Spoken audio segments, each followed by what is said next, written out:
to face these kind of challenges. ஏன்னா சேலஞ்சரை face பண்றதுங்கிறது ரொம்ப ஈஸியா அது சேலஞ்ச் எடுத்துக்காம இட்ஸ் அ ரெஸ்பான்சிபிலிட்டி அப்படின்ற ஒரு வியூல நாங்க எடுத்து பண்றதுனால இந்த மாதிரியான சாதனைகளை செய்ய முடியுது. அதே போல பார்த்துருப்பீங்க என்சிசி அன்னைக்கு பார்த்துருப்பீங்க இல்லையா, அந்த ஃபர்ஸ்ட் டே வரும்போது தமிழ்நாட்டில இருந்து போன 2 ஸ்டூடெண்ட்ஸ் எங்கன்னா ரிபப்ளிக் டே பரேடு டெல்லியில் நடந்து பார்த்துருக்கீங்களா, குடியரசு தின விழா சுதந்திர தின விழாவில் பேரணி அணிவகுப்புல தான் நடக்கும். டெல்லியில் கொடியேற்றும் போது ரிபப்ளிக் டேக்கு வந்து பிரசிடென்ட் பண்ணுவாங்க, இண்டிபெண்டன்ஸ் டேக்கு வந்து பிரைம் மினிஸ்டர் பண்ணுவாங்க.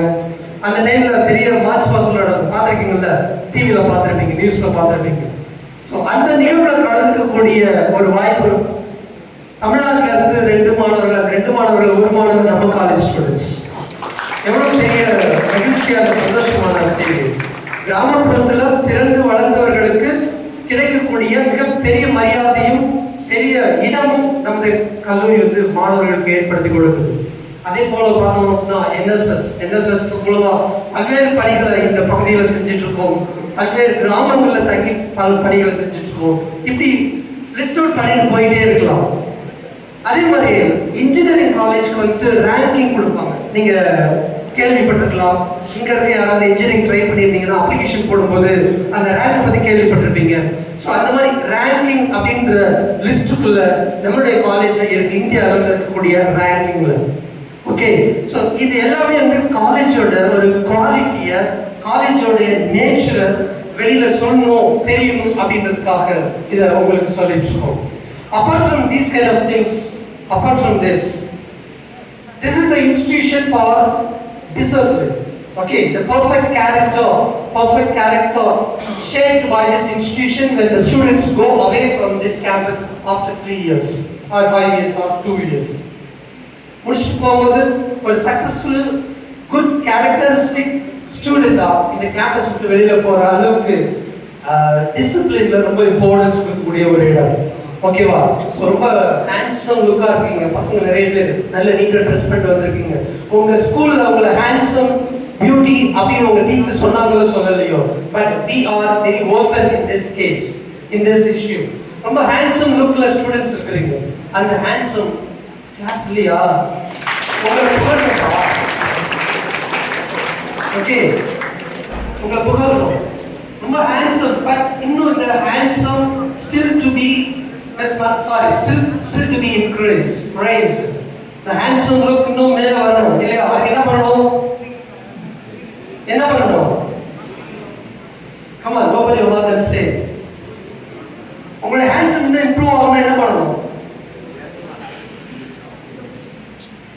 சின்ன ஒரு changes, that is changing of some hairstyle, yes, and wearing of still somewhat not tight pant like, yes, just like somewhat. So இந்த மாதிரியான விஷயத்துல கொஞ்சம் கான்சென்ட்ரேட் பண்ணீங்கன்னா you are the real hero of Narka language, the world. Agri பண்றவங்க கை தட்டுங்க. இந்த கொஞ்சம் இந்த ட்ரெஸ்ஸிங் ஹேர் கட்லாம் விஷயத்துல கான்சென்ட்ரேட் பண்ணீங்கன்னா நீங்க கள்ளக்குறிச்சியோட ஹீரோ கிடையாது, ஹீரோ ஆஃப் த வேர்ல்ட் அப்படின்னு சொல்றான். Yes, I am the hero of the world அப்படின்னு சொல்றவங்க கை தட்டலாம். So chat.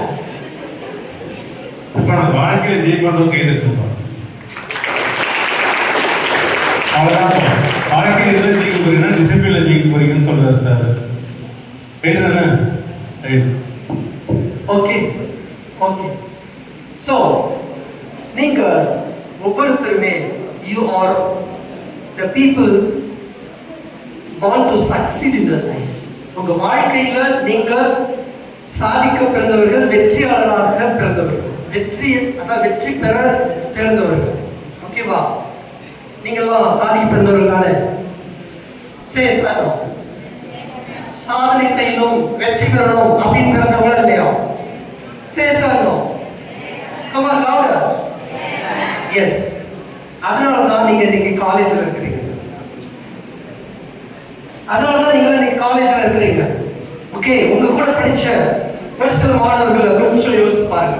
ஏதோ ஒரு சூழ்நிலை அது பொருளாதாரமாக இருக்கலாம், அல்லது குடும்ப சூழ்நிலை வறுமையாக இருக்கலாம், அல்லது பெற்றோர்கள் மேல் இருக்கக்கூடிய ஈடுபாட்டினால கடமை உணர்வு வேலைக்கு போகக்கூடிய சூழலாக இருக்கலாம்.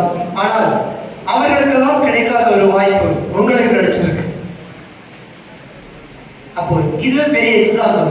You are the one and only people born to succeed in your life. இதோட பெரிய எக்ஸாம்பிள் எதுவுமே சொல்ல முடியல. நிறைய டைம் ஒரு சிலர் உங்களுடைய ஃப்ரெண்ட்ஸ் சர்க்கிள் கூட யோசிச்சு பாருங்களேன், I am not good for anything. Yes, நான் எதுக்குமே லாய்க்கு இல்லாதவன், எதுக்குமே சரியானவன் கிடையாது அப்படின்னு சொல்லி அவங்களே டீக்ரேட் பண்ணிக்கிறத நீங்க கேட்டிருப்பீங்க. அவங்கள டிஸ்கரேஜ் பண்ணிப்பாங்க, அதை கேட்டிருப்பீங்க, பார்த்துருப்பீங்க. ஓகே, ஒரே ஒரு விஷயத்தை மட்டும் நான் அவங்கள்ட்ட சொல்ல விரும்புகிறேன். நீங்கள் யாருடைய படைப்பு? பெற்றோருடைய படைப்புன்னு சுருக்கமாக முடிச்சிடாதீங்க. நீங்கள் யாருடைய படைப்பு? சரி, எங்களை சேர்த்துக்கிறோம். நாம தான் யாருடைய படைப்பு? யாருடைய படைப்பு? ஓகே, கடவுள் நம்புறவங்க கடவுள் படைப்புன்னு சொல்லுவீங்க. Yes or no? கடவுள் நம்பாதவங்க யாராக இருந்தீங்கன்னா இயற்கையோட படைப்பு அப்படின்னு சொல்லுவோம். எஸ், ஸோ கடவுளுடைய படைப்பு எந்த படைப்பாக வேணாலும் இருக்கலாம், கடவுளுடைய படைப்பு நாம தான். அதனாலதான் அதாவது கோவில்கள்ல இருக்கக்கூடிய தெய்வங்கள்லாம் பார்த்துருப்போம். அந்த தெய்வங்களாம் நம்ம சாயல இருக்காங்க, நாம தான் அவங்க சாயல இருக்கோம். கரெக்டா? கரெக்டா இல்லையா? எஸ், கடவுளுடைய படைப்பா இருக்கக்கூடிய நாம என்னைக்காவது தோற்றுவோமா? என்னைக்காவது தோற்றுவீங்களா? கடவுளுடைய படைப்பு, கடவுள் மாதிரி இருக்கிற நீங்க என்னைக்கா தோற்றுவீங்களா? கொஞ்சம் யோசிச்சு பாருங்களேன். ஏன் இந்த கொஸ்டின் கேட்கிறேன்னா, நம்ம பிசிக்ஸ் சொன்னாரு, பிசிக்ஸ் ஹெச்ஓடி என்னன்னா, சந்திராயன் நிலவுக்கு போகும்போது படிச்சவன் படிக்காதவன், ஏழை பணக்காரன், நகரம் அல்லது கிராமம் எல்லாரும் சேர்ந்து என்ன பண்ணாங்க? யாராவது ஏதாவது சொல்ல முடியுமா? சந்திராயன் மேல போகும்போது கூட கிடையாது, அங்க போய் லேண்ட் ஆகுற அந்த டே, அந்த டைம் என்ன பண்ணாங்க? எஸ், கரெக்ட், வேண்டுனாங்க, கடவுள்கிட்ட பிரேயர் பண்றாங்க. ஓகே, அதாவது மதம் கடந்து மொழி கடந்து எல்லாருமே இந்த படைப்பு தோற்றக்கூடாது, லேண்ட் ஆகிடும், சக்சஸ்ஃபுல்லா லேண்ட் ஆகணும் அப்படின்னு சொல்லிட்டு எல்லாரும் அவங்களுடைய இஷ்ட தெய்வங்களை வேண்டாங்க, திருவிழாவுக்கு வேண்டாங்க, முக்கியமான இடங்கள்ல எல்லாம் ஒன்னா கேதர் ஆகிட்டு ப்ரேயர் பண்ணாங்க. யூ see, இது கடவுளுடைய படைப்பா? சந்திராயன் யாருடைய படைப்பு? மனிதனுடைய படைப்பு.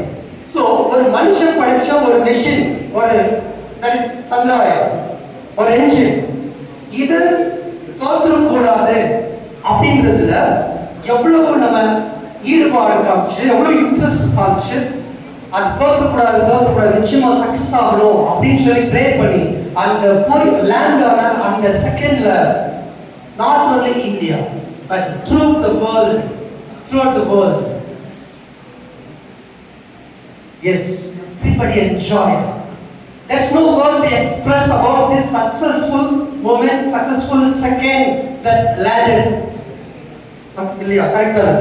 You see, அப்போ ஒரு மனுஷன் படைச்சிருக்கிற இந்த ஒரு மெஷின் தோற்றக்கூடாது, சக்சஸ் ஆகணும் அப்படின்னு நாம நினைக்கிறோமே, அப்போ டைரக்டா கடவுளே படைச்சிருக்கிற நாம எப்படி இருக்கணும்? we have to succeed in life. எப்பவுமே தோற்க மாட்டோம், எப்பவுமே நம்ம வாழ்க்கையில ஜெயிச்சுட்டே இருப்போம் அப்படின்றதுக்கு ஒரு பெஸ்ட் எக்ஸாம்பிள் இங்க இருக்கு. அப்ப தொடர்ச்சியா நம்ம வெற்றி பெறணும் அப்படின்னா நம்ம செய்ய வேண்டியது நிறைய விஷயங்கள் உங்களுக்கு தெரிஞ்சிருக்கும். நிறைய பேர் நிறைய இடத்துல சொல்லியிருப்பாங்க. இன்னும் சொல்ல போனா ஃப்ரைடே நடந்த ஃபங்க்ஷன்லயும் அந்த motivation speakers, guest, management, especially channels, இந்த மாதிரி நிறைய பேர் நிறைய விஷயங்கள் சொன்னாங்க. ஸோ இது போல பெரியவங்க சொல்றத, பர்டிகுலரா பேரண்ட்ஸ் சொல்றத, அதை விட பர்டிகுலரா காலேஜில் படிக்க போறீங்க உங்களுடைய டீச்சர்ஸ் சொல்றத, ப்ரொஃபசர் சொல்றத, just if you follow, you can definitely succeed.